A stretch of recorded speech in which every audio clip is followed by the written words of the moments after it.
امریکہ اور ایران کے بیچ میں چیزیں طے پائی وہ میں آپ کو بتا دیتا ہوں کہ لوگوں کی بڑی دلچسپی ہے کہ کن چیزوں کے اوپر جو ہے وہ بنیاد بنائی ہے MOU۔ نمبر 1 یہ ہے جنگ کا فوری خاتمہ، یعنی اب یہ جنگ صرف ایران اور امریکہ کے بیچ میں ختم نہیں ہوگی بلکہ اسرائیل بھی اٹیک نہیں کرے گا لبنان کے اوپر، اور اسی طرح اسرائیل کے اوپر بھی واپس اٹیک نہیں کیا جائے گا۔ دوسرا، ایک دوسرے کی آزادی کا احترام کریں گے اور سرحدوں کا احترام کریں گے، دونوں ممالک اور ایک دوسرے کے اندرونی معاملات میں مداخلت نہیں کریں گے۔ اس چیز کا فائدہ ایران کو ہوگا کیونکہ ایران تو امریکہ کے اندر مداخلت کرتا ہی نہیں ہے۔ نمبر 3 حتمی معاہدے کا وقت، یہ بہت اہم ہے کہ یہ معاہدہ حتمی نہیں ہے، یہ ایک MOU ہے اور اسے جو ہے وہ پاکستان سے منسوب کیا گیا ہے، یعنی اسلام آباد MOU اس کا نام رکھا گیا ہے کہ یہ مفاہمتی یادداشت اسلام آباد میں، کیونکہ یہ کام شروع ہوا تھا تو اس کو اسلام آباد سے منسوب کیا گیا ہے۔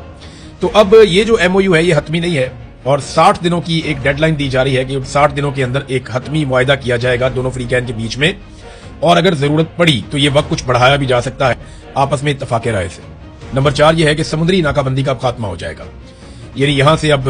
جہاز نکلیں گے، امریکہ نہیں روکے گا، تجارت نارملائز طریقے سے چلے گی، ایران تجارت کرتا رہے گا۔ نمبر 5 آبنۂ ہرمز کا کھلنا، ایران 1 مہینے کے اندر اندر آبنۂ ہرمز سے تجارتی جہازوں کی آمد رفت کو دوبارہ بحال کرے گا، سمندر سے بارودی سرنگیں صاف کی جائیں گی اور ایران اس راستے کے مستقل انتظام کے لیے عمان اور خلیجی ملکوں سے بات چیت کرے گا۔ یہاں پہ یہ الفاظ بڑے اچھے طریقے سے چنے گئے ہیں، لیکن ایرانی یہ کہہ رہے ہیں کہ ہمیں آبنۂ ہرمز کا انتظام مل چکا ہے جس میں ہم کچھ اور ملکوں سے بات چیت ضرور کریں گے، لیکن عمان اور ایران ذمہ دار ہوں گے یہاں سے جہازوں کو گزارنے کے لیے اور اس کے لیے وہ ایک فیس بھی وصول کریں گے۔ اس پہ امریکہ کو کوئی اعتراض بھی نہیں ہے۔ پھر 6واں پوائنٹ ایران کے لیے بہت ہی فائدہ مند ہے کہ 300 ارب ڈالر کی کو معاشی امداد کا ذکر کیا جا رہا ہے۔ امریکہ اپنے ساتھی ملکوں کے ساتھ مل کر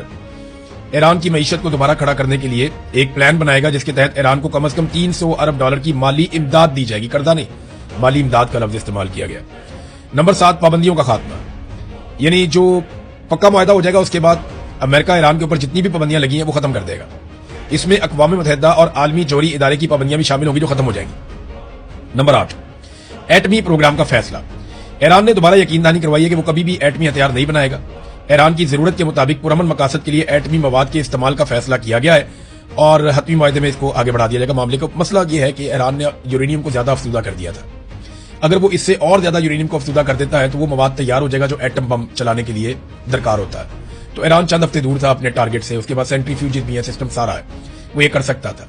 تو لیکن آیت اللہ علی خامنئی نے منع کر دیا تھا اور انہوں نے فتویٰ دے دیا تھا، پھر ایران نے یہ کام مکمل نہیں کیا۔